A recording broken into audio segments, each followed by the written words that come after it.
The moment Marcus Chen pushed through the emergency room doors at 9:47 a.m., soaked in someone else's blood, he knew his life was about to fall apart. His phone had been vibrating in his pocket. For the last 20 minutes, 17 missed calls from his supervisor, 4 texts from HR, and one final message that made his stomach drop. "You're terminated effective immediately.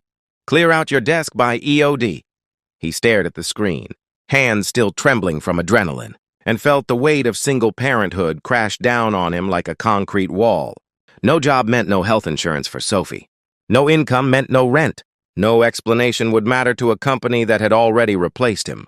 But 3 hours earlier, when he'd seen that woman collapse on the subway platform, turning back simply wasn't an option.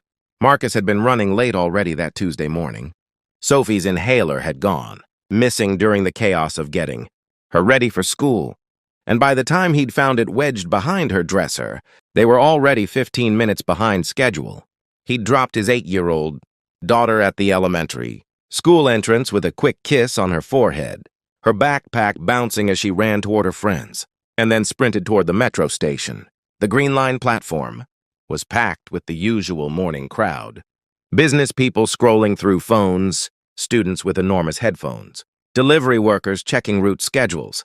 Marcus wedged himself near the yellow safety line, mentally calculating whether he could still make his 9 a.m. shift at the warehouse if the next train arrived in 3 minutes. His supervisor, Derek, had already written him up twice this month. One more infraction, Derek had warned, and Marcus would be out.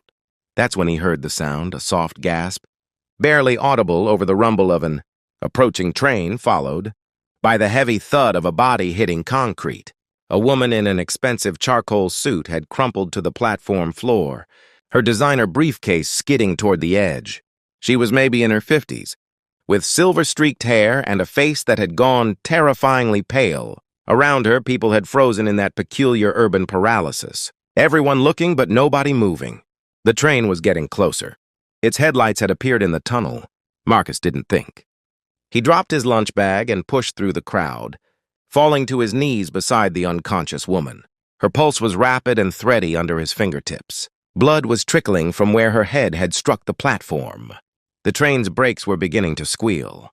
"Call 911!" Marcus shouted to the frozen crowd. He checked her breathing, shallow, but present, and carefully turned her into the recovery position, one hand cradling her head to protect the injury. His EMT training from a decade ago, before Sophie was born and life got complicated, came flooding back. The woman's lips had a bluish tint. Possible cardiac event. Possible stroke. Definitely serious. Someone finally pulled out a phone. The train had stopped, doors opening and closing in. Confusion as the conductor tried to understand the commotion. Marcus stayed focused on the woman, talking to her steadily even though she couldn't respond, monitoring her vitals, keeping her stable.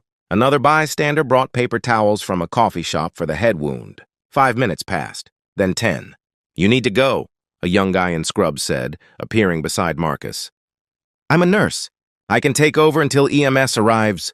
Marcus hesitated, looking down at the woman whose life he held in his hands. Quite literally. In the distance, sirens were approaching.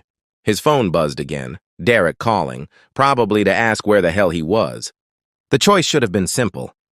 He had a daughter depending on him. He had bills stacked on the kitchen counter.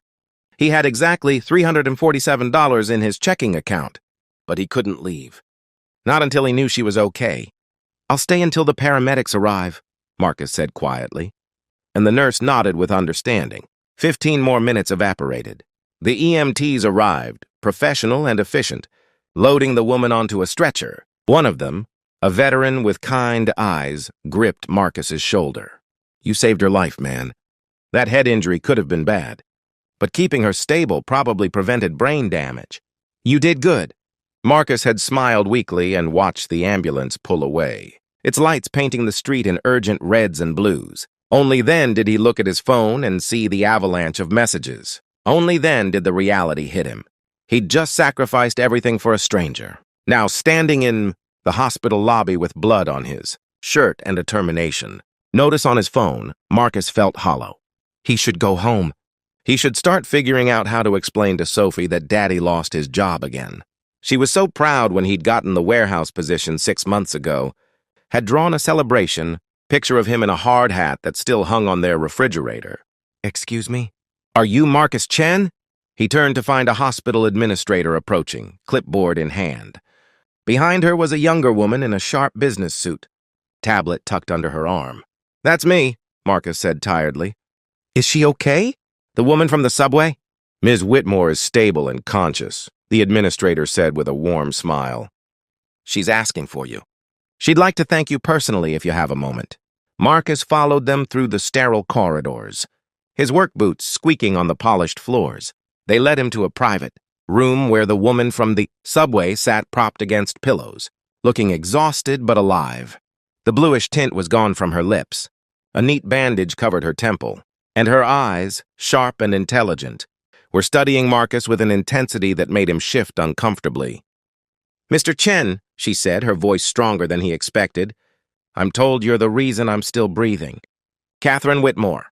She extended her hand, and Marcus shook it carefully, aware of the IV line taped to her wrist. "I just did what anyone would do," he mumbled. "Anyone didn't," Catherine said pointedly. "There were 200 people on that platform. You were the only one who moved. My assistant tells me you stayed with me for over half an hour." Her gaze dropped to his work shirt, to the employee badge still clipped to his pocket, "and that you were late to work because of it." Marcus's throat tightened. "It's fine. It was worth it. Were you fired?" The directness of the question caught him off guard. Marcus considered lying, but something in Catherine's expression, a mix of concern and determination, made him tell the truth. "Yeah, terminated effective immediately. But honestly, that's not your concern. I'm just glad you're okay. I should probably go. Mr. Chen, do you know what I do for a living?" He shook his head, confused by the question. Catherine smiled, and it transformed her entire face. "I'm the CEO of Whitmore Industries. We own 43 companies across North America, including," she paused meaningfully, "the logistics corporation that operates the warehouse where you worked." Marcus felt the room tilt slightly. "I've already made some calls," Catherine continued. "Your supervisor, Derek Morrison, has been placed on administrative leave pending an investigation into several discriminatory practices. You're reinstated effective immediately with back pay, and I'm transferring you to our flagship distribution center with a promotion to operations coordinator. Better hours, better pay, full benefits package. I can't." Marcus couldn't find words. "You can and you will," Catherine said firmly. "Because people like you, people who act when it matters, who choose compassion over convenience, are exactly who should be leading in my companies. You didn't help me because you knew who I was. You helped me because it was right." Her voice softened. "I read your employment file, Marcus. Single father, working double shifts, never complained, perfect safety record. You deserve this opportunity, and I'm in a position to give it to you." Tears were sliding down Marcus's face before he could stop them. He thought of Sophie, of her inhaler and her drawings, and her bright future that suddenly felt possible again. "Thank you," he whispered. "Thank you so much." "Thank you for reminding me what really matters," Catherine replied. "In my world, it's easy to forget that kindness is the most valuable currency there is. You taught me that today." That evening, Marcus picked up Sophie from after school care and took her for ice cream, something they rarely could afford. As she chattered about her day, chocolate chip mint dripping down her chin, Marcus thought about the strange, beautiful unpredictability of life, how one choice made from the heart rather than the head could change everything. "Daddy, why are you smiling so much?" Sophie asked. Marcus reached across the table and took his daughter's hand. "Because I learned something important today, sweetheart. Being kind is never a mistake. Even when it's hard, even when it costs you something, it always matters. That's what you always tell me," Sophie said wisely. "Yeah," Marcus agreed, his smile widening. "I guess sometimes grown-ups need reminding too." 3 months later, Marcus would start a company-wide training program on emergency response, ensuring that more employees could react the way he had.